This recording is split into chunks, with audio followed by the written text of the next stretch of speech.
Hi hello അസ്സലാമലൈക്കും നമസ്കാരം സിസ്റ്ററുകൾ. അപ്പം ഞാൻ ഇന്ന് വന്നിരിക്കുന്നത് ഹെന്ന ഡിസൈൻസിൻ്റെ ബേസിക് എലിമെൻറ്റ്സ് ആയിട്ടാണ് കേട്ടോ. അപ്പോൾ അതിൻ്റെ ഫസ്റ്റ് എലമെൻ്റാണ് ലൈൻസ്. അപ്പോൾ നമ്മൾ ഫസ്റ്റ് തന്നെ ഒരു മെഹന്തി പഠിക്കാൻ വേണ്ടി തുടങ്ങുമ്പോൾ നമുക്ക് സ്ട്രെയിറ്റ് ലൈനാണ് പഠിക്കേണ്ടത്. അപ്പോൾ ഇത് ഇതേപോലെ ഒരുപാട് ലൈൻസ് പഠിക്കുമ്പോൾ നിങ്ങളുടെ കൈയിൻ്റെ ഉള്ളിൽ ആ ഒരു പ്രഷർ രൂപമായിട്ട് ഇണങ്ങാനൊക്കെ ഒരുപാട് സഹായിക്കും കേട്ടോ. അപ്പോൾ ഇതെങ്ങനെയാണെന്ന് വെച്ചാൽ ഫസ്റ്റ് നമ്മൾ പോയിൻ്റ് ജസ്റ്റ് കുത്തി കൊടുത്ത് പിന്നെ അത് പൊക്കി പിടിച്ചിട്ട് വേണം വരയ്ക്കാൻ. അതായത് നമ്മൾ ഈ സർഫേസിന് മുകളിൽ തട്ടേ ഇല്ലയോ കോണിൻ്റെ കണ്ടില്ലേ, ഞാൻ പൊക്കി പിടിച്ചിട്ടാണ് വെക്കുന്നത്. അപ്പോൾ നിങ്ങൾക്ക് പെർഫെക്റ്റ് ആയിട്ടുള്ള നല്ല നല്ല സ്മൂത്തായിട്ട് ലൈൻ വരയ്ക്കാൻ പറ്റും. നമ്മൾ ആ സർഫേസ് തട്ടുമ്പോൾ ചിലപ്പോൾ നമുക്ക് അത് അത്ര നീറ്റായിട്ട് കിട്ടണമെന്നില്ല, ചിലപ്പോൾ കറക്റ്റ് സ്ട്രെയിറ്റ് ലൈനായിട്ട് കിട്ടണമെന്നൊന്നുമില്ല. അപ്പോൾ നിങ്ങൾക്ക് ഒന്നും കൂടി പെർഫെക്റ്റ് ആയിരിക്കും ഇങ്ങനെ പൊക്കി പിടിച്ചിട്ട് ലൈൻ വരയ്ക്കാമെന്ന് പറയുന്നത് കേട്ടോ. അപ്പോൾ ഇങ്ങനെ ഒരുപാട് ലൈൻസ് ആദ്യം ഫസ്റ്റ് എത്ര സ്റ്റാർട്ടേഴ്സ് ആണെങ്കിലും ഫസ്റ്റ് ഇതേപോലെ ഒരുപാട് ലൈൻസ് വരയ്ക്കാം കേട്ടോ. ലൈൻസ് ആയിട്ടുള്ള ഡിസൈൻസോ കാര്യങ്ങളൊക്കെ വരയ്ക്കാം.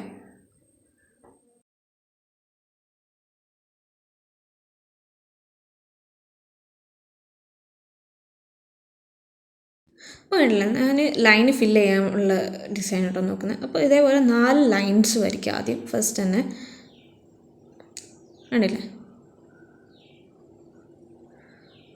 അപ്പോൾ എന്നിട്ട് ഇത് ഫില്ല് ചെയ്ത് കൊടുക്കുക. അപ്പോൾ ഫസ്റ്റ് നമ്മൾ ഡാർക്കൻ ചെയ്തായിട്ടായിരിക്കരുത് വരയ്ക്കേണ്ടത്, പകരം ഇതേപോലെ ലൈൻസ് വരച്ചിട്ട് അതിൻ്റെ ഉള്ളിൽ ഫില്ല് ചെയ്ത് കൊടുക്കണം. ഇത് കണ്ടില്ലേ, ഇത് ഫില്ല് ചെയ്ത് പറയാം. അപ്പോൾ ഫസ്റ്റ് നിങ്ങളെ കയ്യിൽ ആ ഒരു പ്രഷർ നിങ്ങൾക്ക് ഹോൾഡ് ചെയ്യാൻ ട്യൂബായിട്ടൊന്ന് ഇണങ്ങാൻ വേണ്ടിയിട്ട് പരിചയപ്പെടാൻ വേണ്ടിയിട്ട് ഇതേപോലെ ഒരുപാട് ലൈൻസ് ആദ്യം ഫസ്റ്റ് ഡേ നിങ്ങൾ അങ്ങനെ ഒന്ന് പഠിക്കുക കേട്ടോ.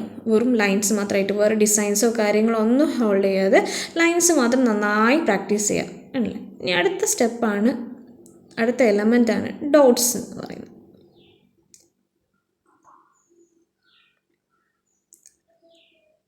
ഒരു ഡോട്ട് പോലും ഇല്ലാത്ത മെഹന്തി ഡിസൈൻ നിങ്ങൾ കണ്ടിട്ടുണ്ടാവില്ല. ഞാൻ കണ്ടിട്ടില്ല എൻ്റെ അറിവിൽ. കാരണം അതൊരു മെയിൻ ഘടകമാണ്. അപ്പം ഇതേപോലത്തെ ഒരു സ്ട്രെയിറ്റ് ലൈൻ വെച്ചിട്ട് ഇതും സർഫേസിൽ തട്ടില്ല, പകരം നമ്മൾ ജസ്റ്റ് വെച്ചിട്ട് നല്ലോണം പ്രസ് ചെയ്ത് കൊടുക്കുക. അവിടെ നിന്ന് വെച്ചിട്ട് ഒരു പോയിന്റിൽ വെച്ചിട്ട് കുറച്ചൊരു പ്രഷർ കൊടുക്കുക, വിടാം. കണ്ടില്ലേ? ഒരു സ്ട്രെയിറ്റ് ലൈൻ വരയ്ക്കുക, എന്നിട്ട് ഒരു പ്രഷർ കൊടുക്കുക ചെറുങ്ങനെ. ഇതിപ്പോൾ ഞാൻ 2 ചെറിയ ഡോട്ട്സ് ഇട്ടിട്ട് നടുവിൽ വലുത് വരയ്ക്കുക. കണ്ടില്ലേ?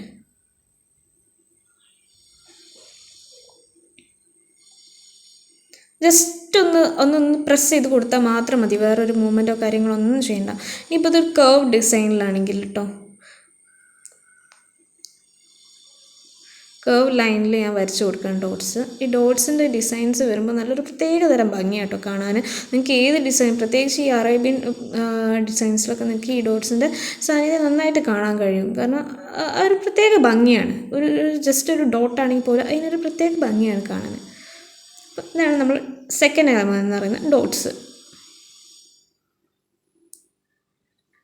ജസ്റ്റ് ഒരു പ്രഷർ മാത്രം കൊടുത്താൽ മതി, കൈ മൂവ് ചെയ്യുക ഒന്നും വേണ്ട. ജസ്റ്റ് ആ വെച്ച് കൊടുത്തുനിന്ന് കുറച്ചൊന്ന് പ്രസ് ചെയ്യാം. കണ്ടേ? ഇങ്ങനെ ലൈൻ വരയ്ക്കുക, ഡോട്ട് കൊടുക്കുക. ഒന്നും ചെയ്യുന്നില്ല, കണ്ടില്ലേ? അവിടെ ആ വെച്ച് കൊടുത്ത് തന്നെ നല്ലോണം ഒന്ന് പ്രസ് ചെയ്ത് കൊടുക്കുക എന്ന് മാത്രമേ ഉള്ളൂ, അല്ലാതെ വേറൊരു മൂവ്മെൻറ്റും അതിലില്ല. അതന്നെ സർഫേസ് തട്ടില്ല, ആ വെച്ച പോയിന്റിൽ വെച്ചിട്ട് നല്ലോണം ഒന്ന് ചെറിയൊരു പ്രഷർ കൊടുത്തിട്ട് അവിടെ തന്നെ വെക്കുകയാണ്.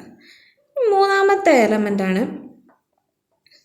ഹംസ് എന്ന് പറയുന്നത്. ഒരു പ്രത്യേക തരം എലമെൻ്റ് ആണ് കേട്ടോ. നല്ല ഭംഗിയാണ് കാണാനും ഒക്കെ.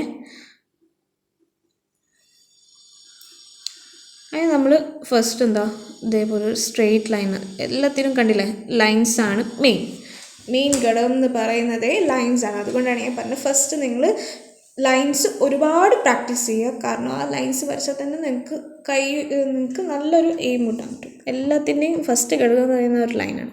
അപ്പോൾ ഇത് കണ്ടില്ലേ, ജസ്റ്റ് ഒന്ന് വരച്ചിട്ട് പോലെ ഒരു കുഞ്ഞി പോലെയാണ്, നേരിയ ഒരുപാട് വിടുത്തൊന്നുമില്ലാത്ത പോലെ വരച്ചെടുക്കുന്നതാണ് ഹംസ് എന്ന് പറയുന്നത്. അതിങ്ങനെ മെല്ലെ പൊന്തിക്കുക, ജസ്റ്റ് പോലെ ഇട്ട് കൊടുക്കുക. നമ്മൾ കറക്റ്റ് തന്നെ ചെറിയ വരച്ചാൽ എങ്ങനെ ഉണ്ടാവും. ഇതേപോലെ സ്ട്രെയിറ്റ് ലൈൻ വരയ്ക്കുക, അതിപ്പോൾ ഫസ്റ്റ് സ്റ്റാർട്ടേഴ്സിനാണെങ്കിൽ ഇതിന് ഏറ്റവും എളുപ്പം ചെയ്യാൻ പറ്റുന്ന എല്ലാം ഒരേപോലെ കിട്ടാൻ വേണ്ടിയിട്ട് എന്താ ചെയ്യുന്നത് വെച്ചാൽ ഫസ്റ്റ് ഒരു ലൈൻ കൊടുക്കുക. അത് കഴിഞ്ഞിട്ട് ഇതേപോലെ മുകളിൽ ഡോട്ടഡ്സ് കൊടുക്കുക. കണ്ടില്ലേ, സ്ട്രെയിറ്റ് ആയിട്ട് ഡോട്ട്സ് കൊടുക്കുക. എന്നിട്ട് അതിനെ തട്ടിച്ചിട്ട് ഇങ്ങനെ റാ പോലെ വരച്ച് കൊടുക്കുക. അപ്പോൾ നിങ്ങൾക്ക് എല്ലാ സൈഡും എന്തായിരിക്കും, പെർഫെക്റ്റ് ആയിരിക്കും, എല്ലാ സൈസും സെറ്റായിരിക്കും. നിങ്ങൾക്ക് വരയ്ക്കാനും സുഖമായിരിക്കും, ബുദ്ധിമുട്ടൊന്നും ഉണ്ടാവില്ല. അപ്പോൾ ഫസ്റ്റ് ബിഗിനേഴ്സിന് ഏറ്റവും ഒരു എളുപ്പമുള്ളൊരു ടിപ്പാണ് കേട്ടോ ഇത്. മുകളിൽ ഇങ്ങനെ ഡോട്ട് ഇട്ട് കൊടുത്തിട്ട് ഇതിന് ജോയിൻ ചെയ്ത് കൊടുക്കുക എന്ന് പറയുന്നത്. അപ്പോൾ നിങ്ങൾക്ക് അതും കൂടി പഠിച്ച് പ്രാക്ടീസ് ചെയ്യാൻ കഴിയും. അപ്പോൾ ഇത് ചെയ്ത് വരുമ്പോൾ തന്നെ നിങ്ങൾക്ക് എന്താവും, ഓട്ടോമാറ്റിക്കലി ഞാൻ ഫസ്റ്റ് വരച്ച പോലെ തന്നെ മുകളിൽ ലൈൻസ് ഒന്നും ഇല്ലാതെ നിങ്ങൾക്കത് വരയ്ക്കാൻ കഴിയും. ഇപ്പോൾ ഇതിൻ്റെ മുകളിൽ വേണമെങ്കിൽ നേരത്തെ ഞാൻ ഡോട്ട്സ് കാണിച്ചില്ല, അത് ഞാൻ ആ ഡോട്ട്സിൻ്റെ ആ ഡിസൈൻ ഇതേപോലെ കൊടുത്താട്ടോ, ഒരു ബോർഡർ ലൈൻ പോലെ, കണ്ടില്ലേ.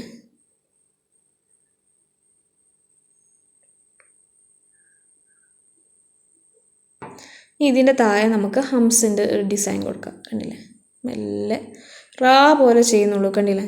അപ്പോൾ നിങ്ങൾ ഫസ്റ്റ് ഞാൻ പറഞ്ഞില്ല, ആ ഡോട്ടഡ് ലൈൻസ് വെച്ചിട്ട് ആദ്യം പ്രാക്ടീസ് ചെയ്യുക. പ്രാക്ടീസ് ചെയ്ത് കഴിഞ്ഞാൽ നിങ്ങൾക്ക് ഇതേപോലെ തന്നെ ഒന്നുമില്ല, ജസ്റ്റ് നമ്മൾ റാ വരയ്ക്കുന്ന പോലെ തന്നെ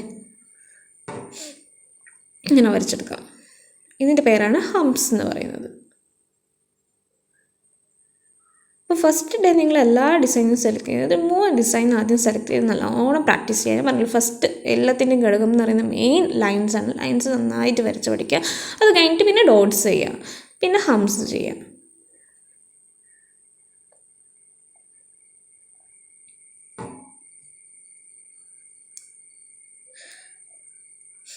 അപ്പം ഞാൻ ഹംസ് വെച്ചിട്ട് വേറൊരു ഡിസൈൻ കാണിച്ചു തരാം കേട്ടോ. ഒരു ബോർഡർ ഡിസൈൻ പോലത്തെ. നമ്മൾ ഫസ്റ്റ് ഇങ്ങനെ ഒരു ലൈന് വരയ്ക്കുക. എന്നിട്ട് അതിൻ്റെ മുകളിൽ കണ്ടില്ലേ ഹംസ് ഇങ്ങനെ കൊടുക്കുക കേട്ടോ. ഞാൻ ആദ്യം പറഞ്ഞു ഒന്നുമില്ല, നമ്മൾ ജസ്റ്റ് റാ, മലയാളത്തിൽ റാ അക്ഷരം വരയ്ക്കുന്ന പോലെ തന്നെയാണ്. കണ്ടില്ലേ, ഇങ്ങനെ മെല്ലെ എടുക്കുക. എന്നിട്ട് അതിൻ്റെ മുകളിൽ ഈ റാൻ്റെ കുറച്ചും കൂടി വിടുത്ത് കൂടിയത് വരയ്ക്കുക. മെല്ലെ, കണ്ടില്ലേ. ഇതിൻ്റെ പേരാണ് ഫ്രിൽസ് എന്ന് പറയുന്നത്. അതിൻ്റെ മുകളിൽ ജസ്റ്റ് അത് തട്ടിച്ചും കൊണ്ട് ഒരു ലൈൻ വരയ്ക്കുക. എന്നിട്ട് ആ ഗ്യാപ്പ് ഒന്ന് ഫിൽ ചെയ്ത് കൊടുക്കുക. അപ്പോൾ ഈ മുകളിലുള്ളതെന്ന് പറയുന്നതാണ് ഫ്രിൽസ്. അത് ഒന്നുമില്ല, നമ്മൾ റാ പോർഷൻ തന്നെ അത് കുറച്ചും കൂടി വിടുത്ത് ചെയ്തിട്ട് വരയ്ക്കുന്നതെന്നുള്ളൂ. ഒരുപാട് പൊന്തിക്കാതെ വിടുത്തൊന്നും എടുത്തിട്ട് വരയ്ക്കുന്നതെന്നുള്ളൂ. നല്ല ബോർഡർ ഡിസൈൻസ് ഉണ്ടോ. അപ്പം 4ാമത്തെ ഡിസൈനാണ് ടിയേഴ്സ് ഡ്രോപ്പ്. ടിയർ ഡ്രോപ്സ് എന്ന് പറയുമ്പോൾ എന്താ പറയുക, കേട്ട പോലെ തന്നെയാണ്, നമ്മളെ വെള്ളത്തുള്ളി പോലെ തന്നെ ഉണ്ടാവും കാണാൻ. അത് നല്ലൊരു പ്രത്യേക ഭംഗി കേട്ടോ. ഒന്നുമില്ല, നമ്മൾ ഈ ഡോട്ട് ഇട്ടിട്ടില്ലേ, ഡോട്ട് ഇട്ട് പരിചയമുള്ളവർക്ക് ഇത് വരയ്ക്കാൻ നല്ല സുഖമായിരിക്കും.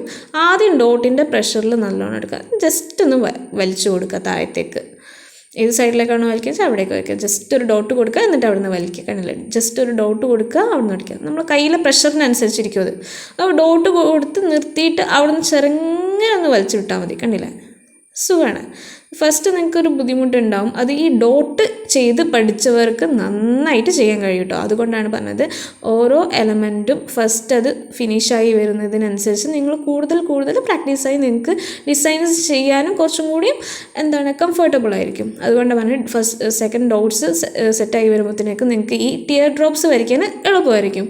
അപ്പോൾ ഒന്നുമില്ല, ഞാൻ പറഞ്ഞില്ലേ, ഫസ്റ്റ് പ്രഷർ കൊടുക്കുക, ജസ്റ്റ് ഒരു ഡോട്ടിൽ പ്രഷർ കൊടുക്കുക, എന്നിട്ട് ചെറുങ്ങനെ താഴത്തേക്ക് വരയ്ക്കുകയാണ് അല്ലേ, അതേപോലെ.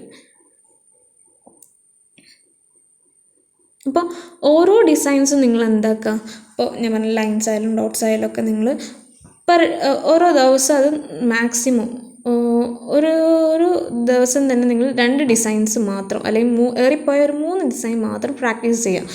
അത് മാക്സിമം നിങ്ങൾ പിന്നെ പ്രാക്ടീസ് ചെയ്ത് നിങ്ങൾക്കൊരു പെർഫെക്ഷൻ കണ്ടാൽ മാത്രമേ നിങ്ങൾ അടുത്ത സ്റ്റെപ്പിലേക്ക് പോകാൻ പറ്റൂ.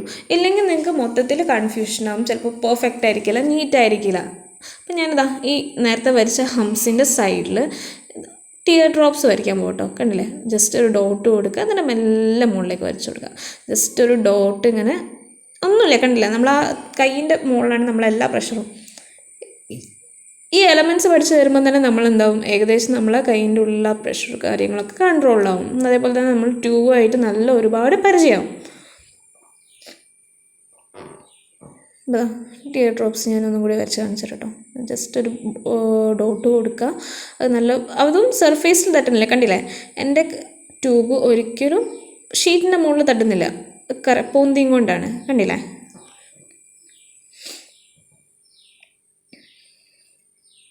അപ്പോൾ ഇന്നത്തെ ഈ ക്ലാസ് എല്ലാവർക്കും മനസ്സിലായിട്ടുണ്ടെന്ന് വിചാരിക്കും. എന്തെങ്കിലും ഡൗട്ട്സ് ഉണ്ടെങ്കിൽ കമൻസിലൂടെ അറിയിക്കാം. അപ്പോൾ നിങ്ങൾക്ക് എല്ലാവർക്കും ഈ വീഡിയോ ഇഷ്ടപ്പെട്ടെന്ന് വിചാരിക്കുന്നു. അതേപോലെ തന്നെ എന്തെങ്കിലും ഡൗട്ട്സോ കാര്യങ്ങളോ ഉണ്ടെങ്കിൽ കമൻസിലൂടെ അറിയിക്കാം. എന്തായാലും ഞാൻ നിങ്ങളുടെ ഡൗട്ട്സും കാര്യങ്ങളും ക്ലിയർ ചെയ്യുന്നതായിരിക്കും. ഞാൻ പേഴ്സണലായിട്ട് പിന്നെ എന്താ പറയുക, ഹെന്നാൻ്റെ ക്ലാസ്സൊക്കെ എടുക്കുന്നുണ്ട്, ഓൺലൈൻ ക്ലാസ്. ആർക്കെങ്കിലും താല്പര്യം ഉണ്ടെങ്കിൽ എനിക്ക് കമൻസിലൂടെ ഒന്ന് DM ചെയ്താൽ മതി. ഞാൻ അതിൻ്റെ പിന്നെ റെസ്പോൺസ് തരാം കേട്ടോ. അപ്പോൾ ആർക്കെങ്കിലും ഇൻട്രസ്റ്റഡ് ആയിട്ടുള്ള ആൾക്കാരുണ്ടെങ്കിൽ പറയാം. കാരണം ആകെ ഓൺലൈൻ കോഴ്സ് അതന്നെ 1 മാസത്തെ ഓൺലൈൻ കോഴ്സാണ്. അത് നിങ്ങൾക്ക് വീക്കിലി 2 ക്ലാസ്സാണ് ഉണ്ടാകുന്നത്. ആകെ ഞാൻ ഫീസ് ഈടാക്കുന്ന 100 രൂപ മാത്രമാണ്. അപ്പം നിങ്ങൾ ഈ കുഞ്ഞു രൂപ റേറ്റ് വെച്ചിട്ട് എന്താ ചെയ്യുന്നത്? ഞാൻ വേറെ ഒന്നുമല്ല, ഒരുപാട് ആൾക്കാരുണ്ടാവും ഇതേപോലെ തന്നെ പഠിക്കണമെന്ന് ആഗ്രഹിക്കുന്നത്, പക്ഷേ ഫീസ് അഫോർഡബിൾ അല്ലാത്തത് കൊണ്ട് പഠിക്കാൻ കഴിയുന്നില്ല എന്നുള്ളതൊക്കെ ആയിരിക്കും. അപ്പോൾ ഞാൻ ഒരുപാട് റേറ്റ് കൂട്ടിയിട്ട് ഒരാൾക്ക് പറഞ്ഞു കൊടുക്കാൻ ഞാൻ ആഗ്രഹിക്കുന്നില്ല. എന്നെ സംബന്ധിച്ചിട്ട് എനിക്കറിയാവുന്ന ബാക്കിയുള്ളവർക്ക് ഷെയർ ചെയ്യുക എന്നുള്ളതാണ്. അപ്പോൾ ചെറിയ തുഞ്ചം, പിന്നെ ഈ ചെറിയൊരു രൂപ പൈസ ഈടാക്കുന്നത് എന്താ വെച്ചാൽ വേറെ ഒന്നുമല്ല, നിങ്ങളോട് എന്തെങ്കിലും ചെറിയ രീതിയിൽ നിങ്ങൾക്ക് ഈടാക്കിയാൽ മാത്രമേ നിങ്ങൾക്ക് എന്താണ് അതിൻ്റെ ഒരു ക്യൂരിയോസിറ്റി ഉണ്ടാവും. അത് പഠിക്കണം, എന്താക്കണം, ഞാൻ പൈസ ചിലവാക്കിയ പൈസ ചെറുതാണെങ്കിൽ കൂടി, അത് 10 രൂപ ആണെങ്കിൽ 10 രൂപ ആണെങ്കിൽ പോകണം, ഞാൻ കൊടുത്തതല്ലേ, അപ്പോൾ അതിൻ്റെ പഠി എന്നുള്ളൊരു എന്താ പറയുക, ആ ഒരു ഇത് നിങ്ങൾക്ക് ഉണ്ടാവുള്ളൂ. അപ്പോൾ അതുകൊണ്ടാണ് ഞാൻ ആ ഒരു ചെറിയൊരു തുച്ഛമായ ഫീസെങ്കിലും ഞാൻ നിങ്ങളോട് ഈടാക്കുന്നത്. എന്നാൽ മാത്രമേ നിങ്ങൾ അതിനൊരു മുൻഗണന കൊടുത്തിട്ട് ഇരിക്കുകയുള്ളൂ. അപ്പോൾ താല്പര്യമുള്ളവർ എന്നെ കമൻസിലൂടെ അറിയിക്കാം. ഇൻഷാ അള്ളാ ഞാൻ നിങ്ങളെ ബന്ധപ്പെടുന്നതാണ്. നമുക്ക് അതിൻ്റേതായിട്ടുള്ള കോഴ്സിന് അതിൻ്റേതായിട്ടുള്ള ഗ്രൂപ്പും കാര്യങ്ങളൊക്കെ ഉണ്ട്. നിങ്ങൾക്ക് എന്ത് ഡൗട്ട്സ് എപ്പോൾ വേണമെങ്കിലും ചോദിക്കാവുന്നതാണ്. അപ്പോൾ അത്രയേ ഉള്ളൂ. ഈ വീഡിയോ എല്ലാവർക്കും ഇഷ്ടപ്പെട്ടിട്ടുണ്ടെന്ന് വിചാരിക്കുന്നു. ഇഷ്ടപ്പെട്ടിട്ടുണ്ടെങ്കിൽ കമൻസിലൂടെ അറിയിക്കാം. അപ്പോൾ അടുത്ത വീഡിയോ വരുന്നവരേക്കും ബൈ.